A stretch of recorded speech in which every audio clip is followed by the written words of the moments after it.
What's up, guys? It's your host Maverick, ready for some more Vinland Saga goodness.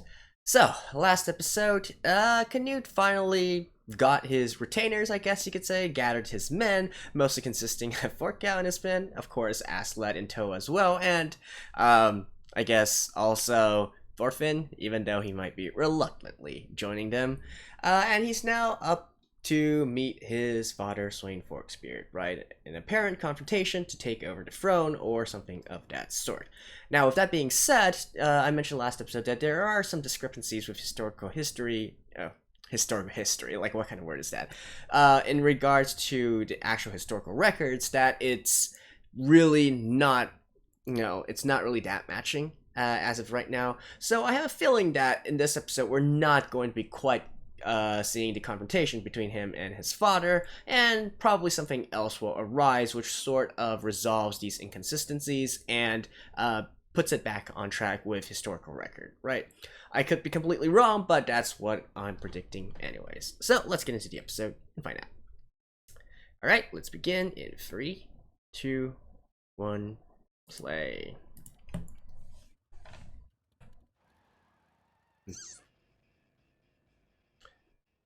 Watch him literally take Forkow to Gainsborough and wreck the entire Danish army. Just to make me look like an idiot.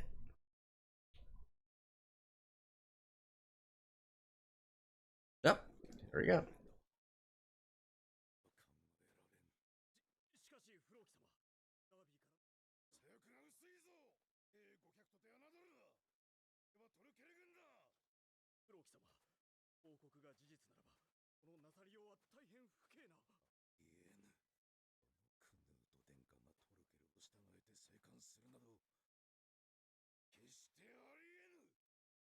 Why? Well, in your face, I guess?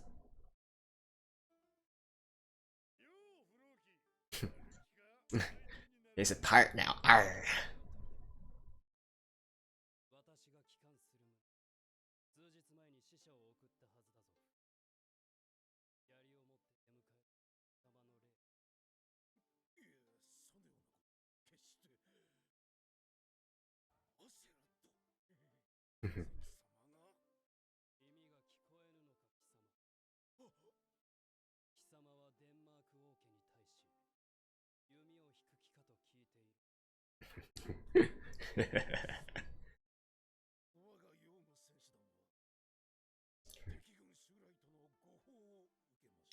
Look at Ashlad's smile right there.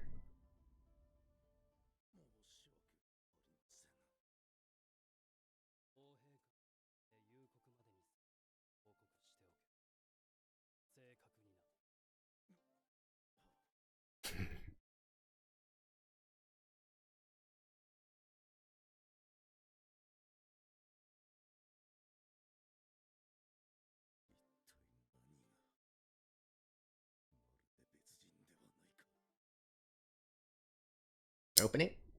Yep. Alright.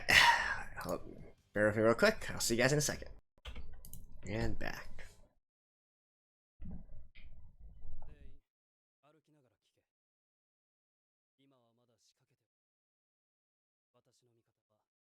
Yeah. So they're going to wait.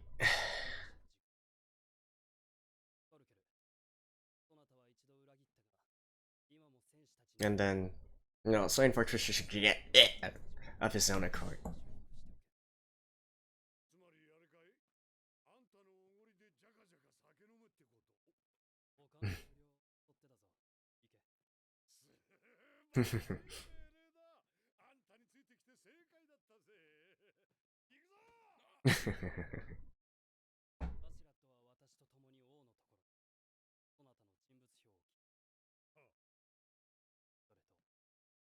What about Forkbeard?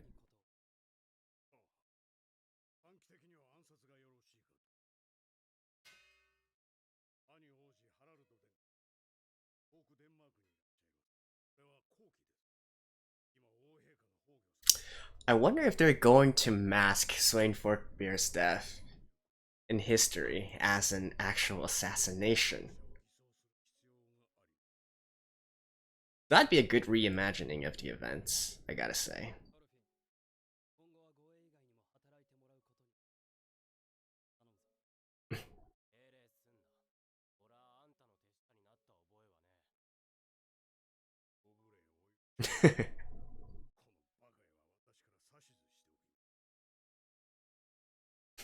Look at his eyebrow.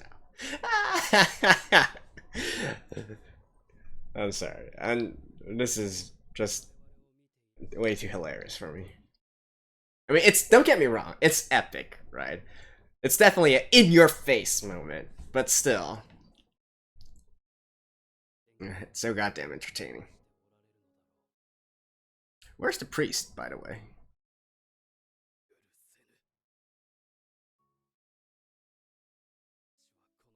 Yep. Heresy.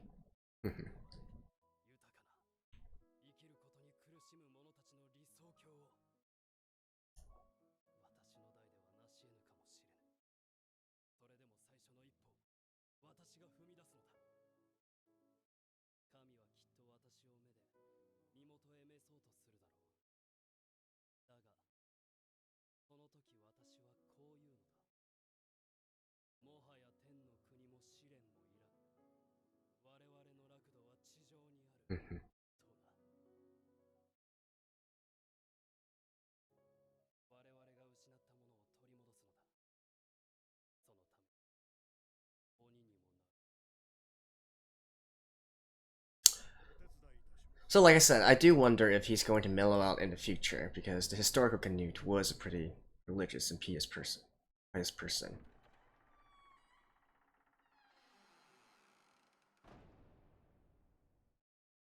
Alright. Some actual face-to-face with Sweyn for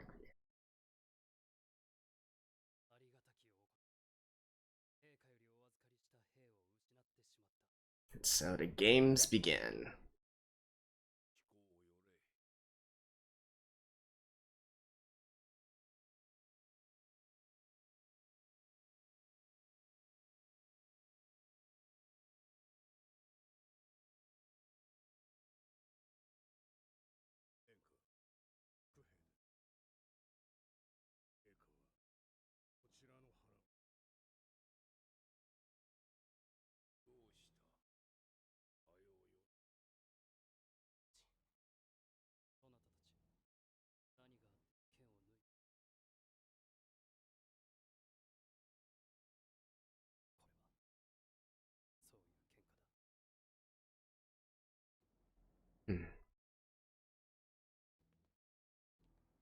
Guts of Steel.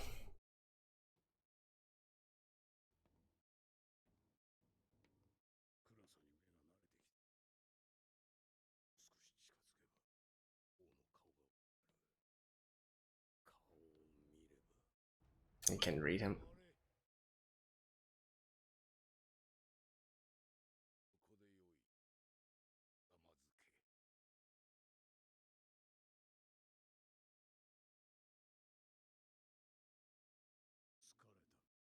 Yeah, he's about dead.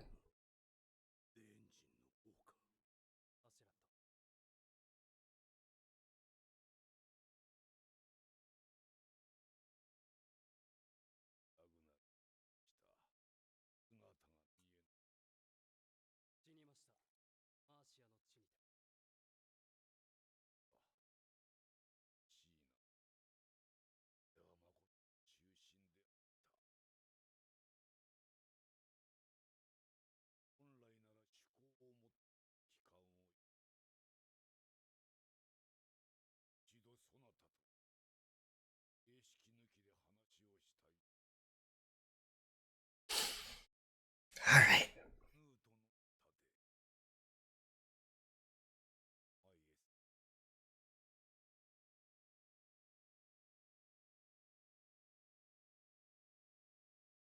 Five, 6, 7, 8, 9, 10. Yeah. Actually animated 10 steps.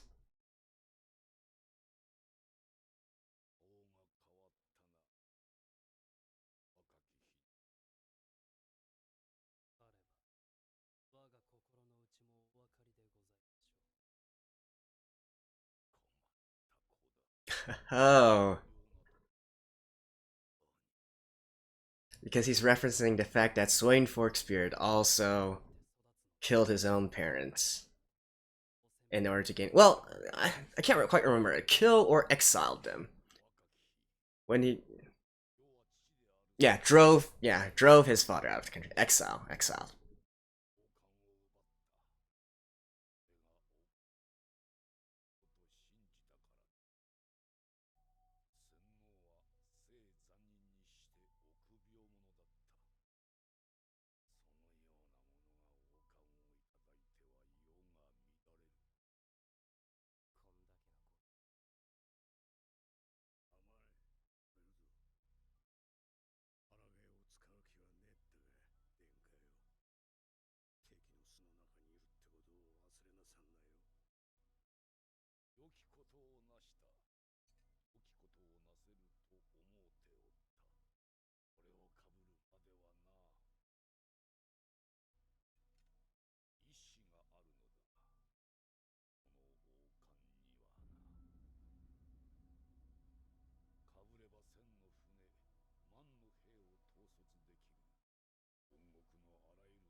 You're also cursed, right?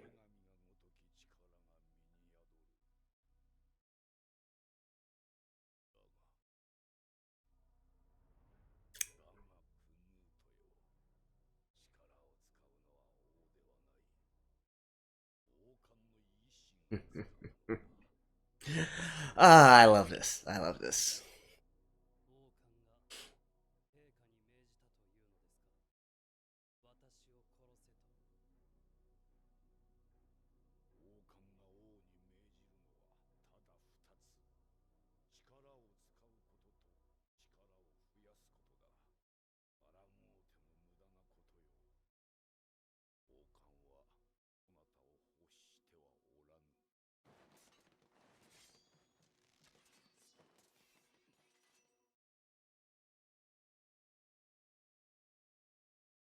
What are you gonna do, Canute?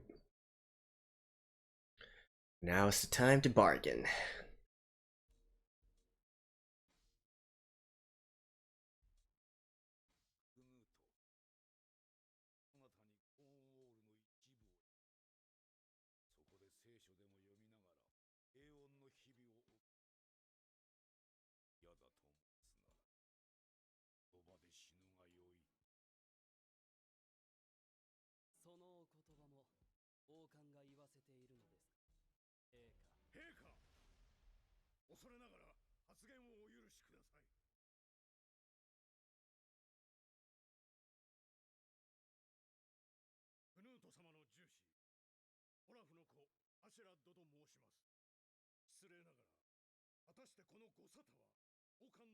Really?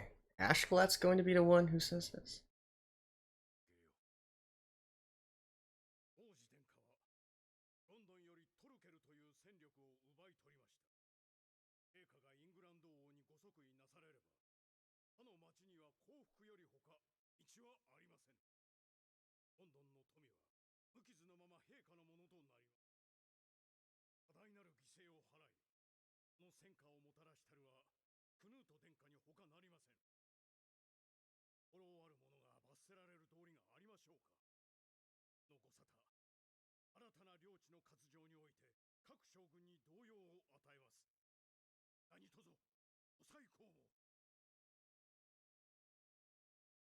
Hmm.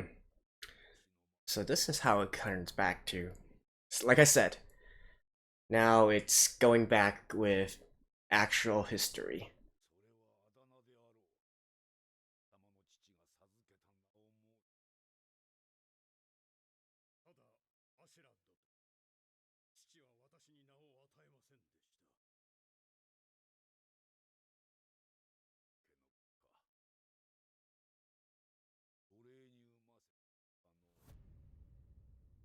Yeah, that is true.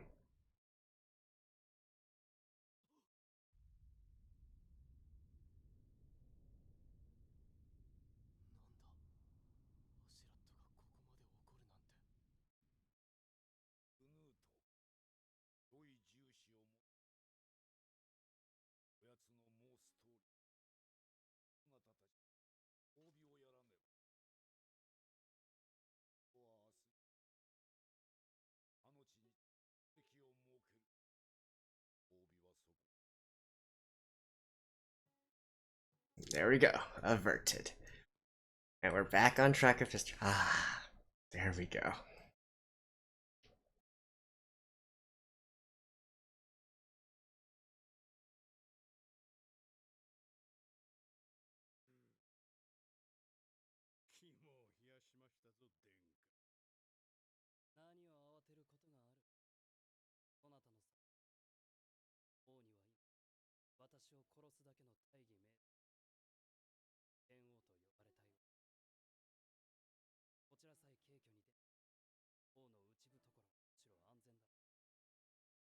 Because he has to keep his men in check, right?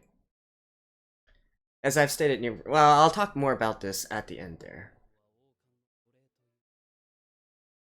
But basically, at this point in time,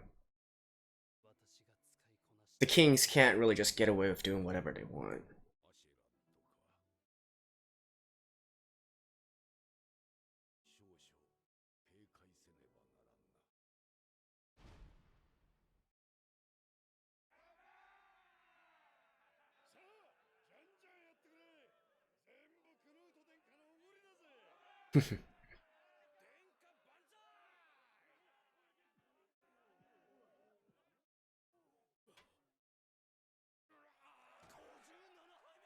Wait, is that the priest?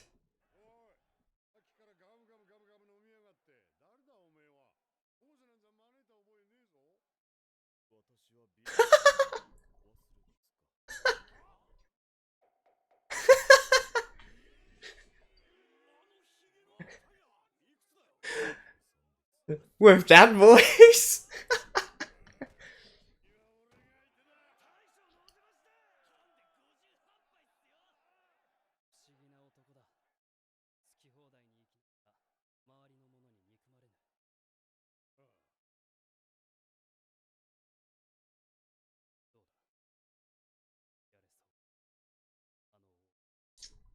He's gonna be like, the king's gonna die on his own.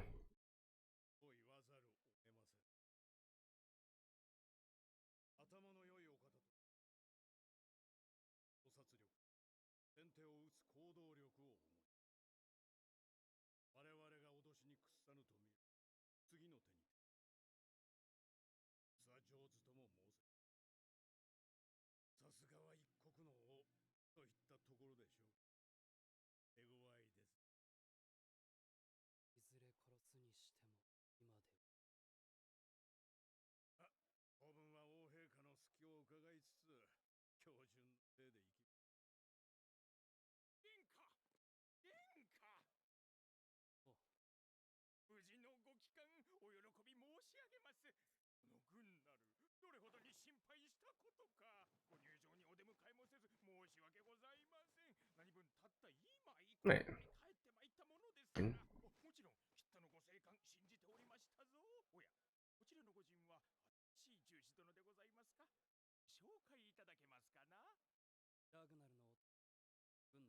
Oh.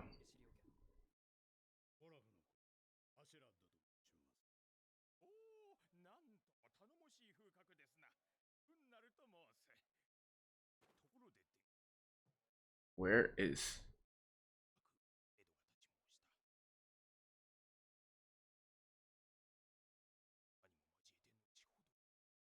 He's dead.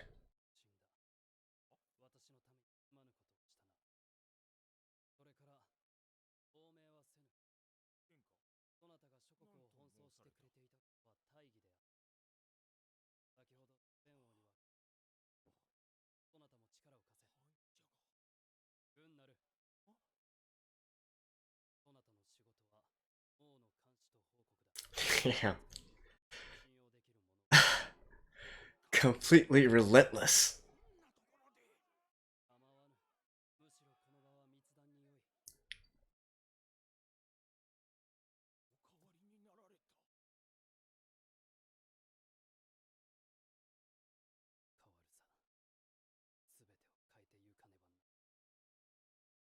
That's interesting. So originally he was going to go in exile in Normandy. Which would make sense. It is Norse controlled right now.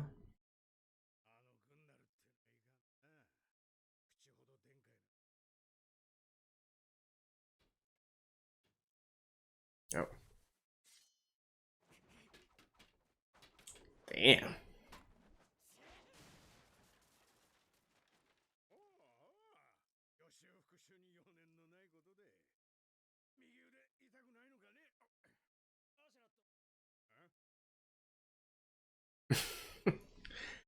They want back? Really? Okay. Okay, back as in back home.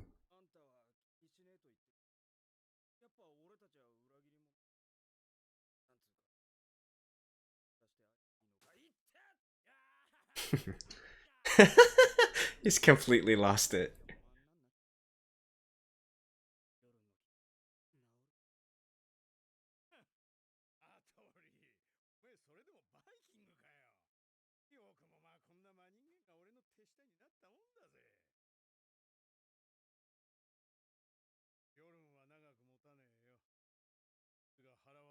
Oh, really?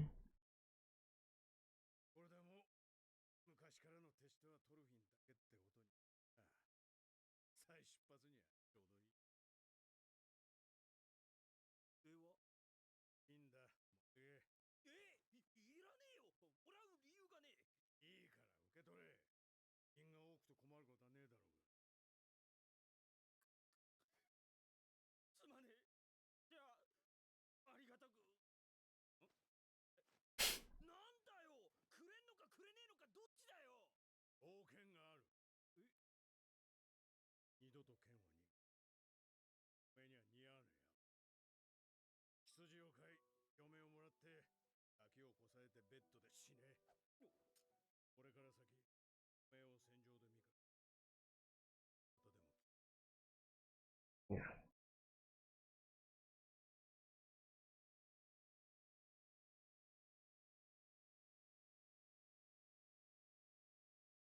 Ah, I love this episode.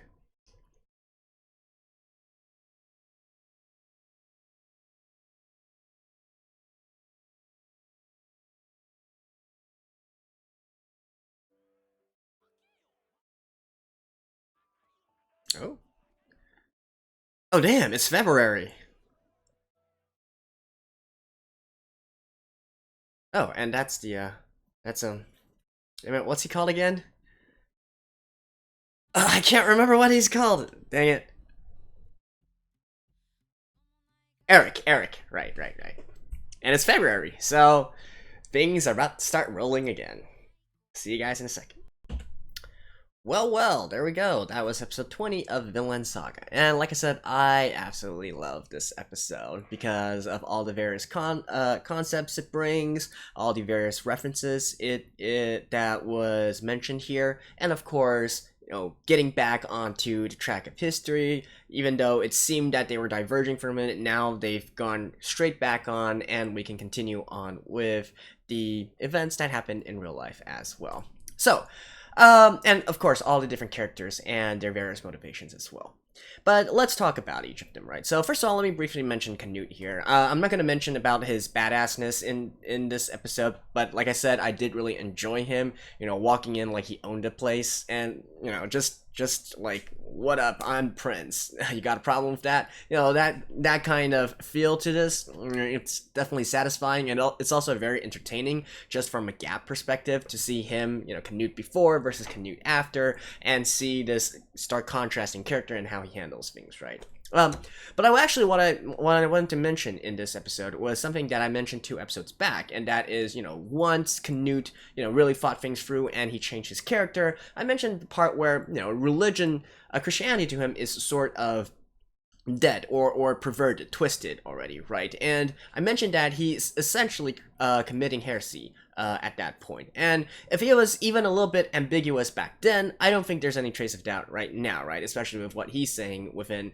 this episode. You know, once again, saying that he's basically going to say, God in your face, I'm gonna build heaven on earth, you know, that kind of thing.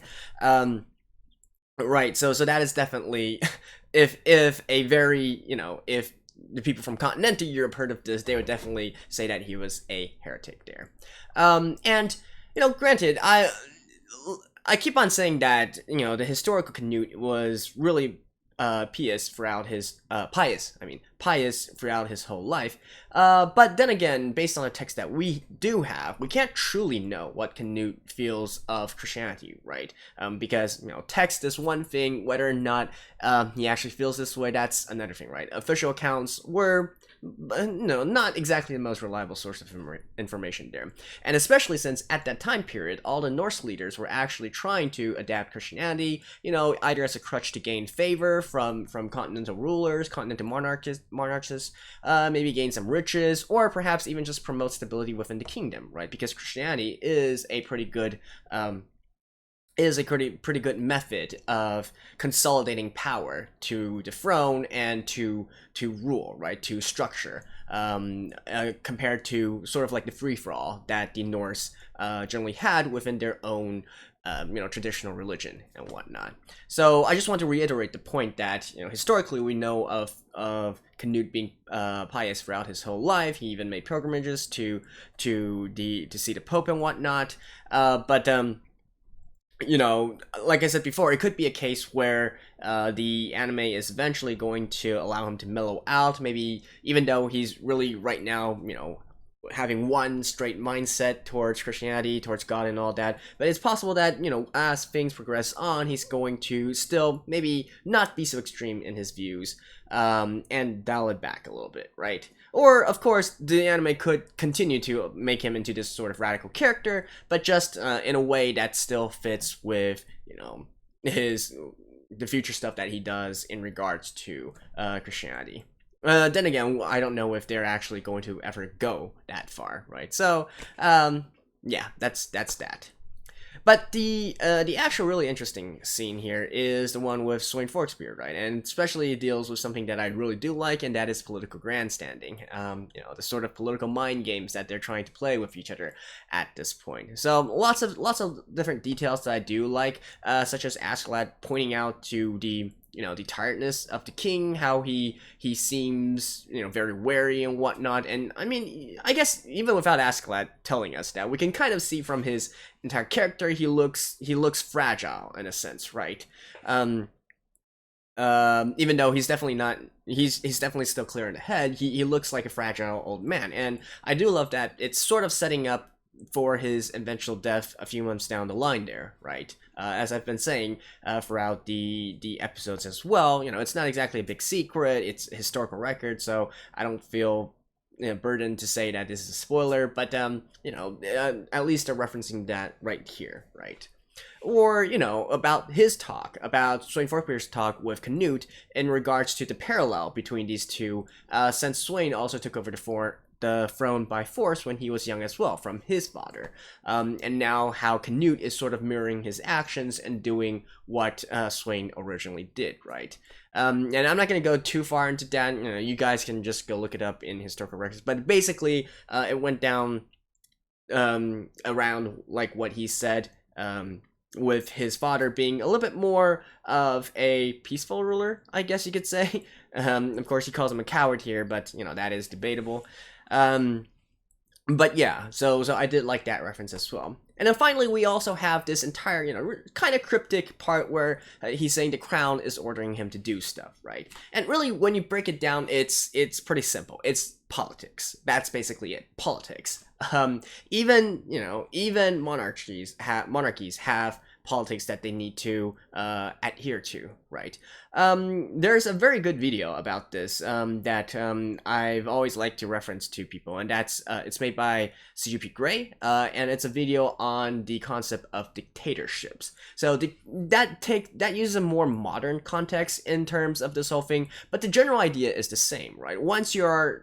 Because let's face it, a monarch is still a sort of dictatorship, in a sense, right?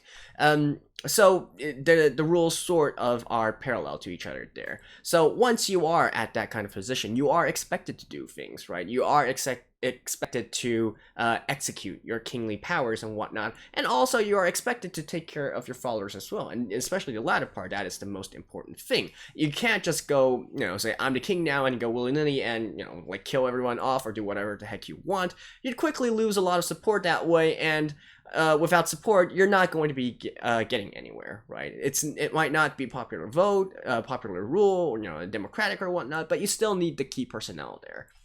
You can't do it all by yourself, right? You still need men below you. And it's especially important here because, at this time in Europe, and especially in Norse, right? The concept of divine rights for kings didn't really... I guess it kind of existed to a certain extent, but it definitely wasn't that strong yet, right? So what I mean by this is, or I guess we could use some, the concept from other cultures as well. And basically it's like a monarchist, they having this bloodline, having this lineage, they have a God-given right to rule over other people, right? So they are be above everyone else. Now, I'm not quite sure if I should bring this up because it's a good theory in concept, but of course when you get into real politics, it's not quite as clear-cut and simple as that. You still have, even though, you might have this God-given right to rule, you still need to, like I said, take care of your followers and all that, right?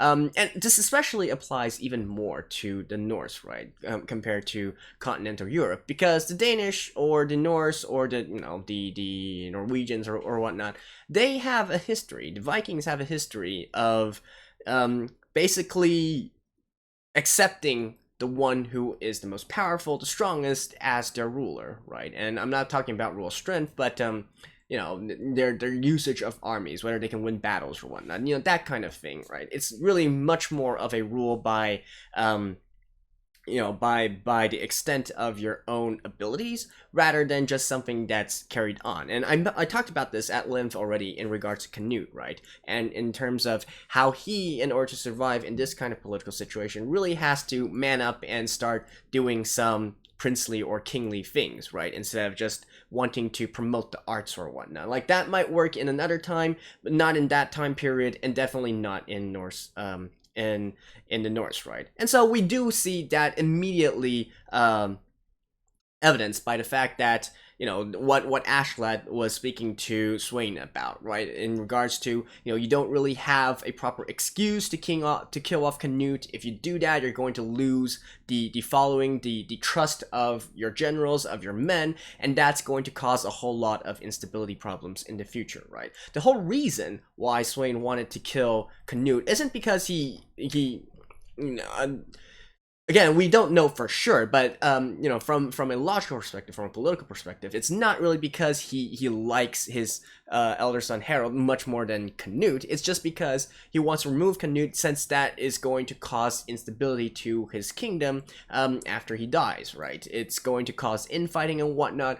They would all be better off if Canute, just stood to the side, and then Harold can come in and take over, right? And so that's what he was trying to do in the first place. It would make no sense to sort of go back on this principle and kill Canute and cause even more instability in his kingdom, right? That's counterproductive to what he wants to actually do. And so that's why we see here that a compromise was sort of reached, and everything comes full circle here, right? He mentioned this sort of will of the crown, and in this case, the will of the crown is saying that Canute needs to live, because if it not, then the crown is going to be in trouble, right? So that's why I really like this episode, and both the the concepts that it brings up, and the immediate response to these sort of concepts are the immediate examples, of these sort of concepts.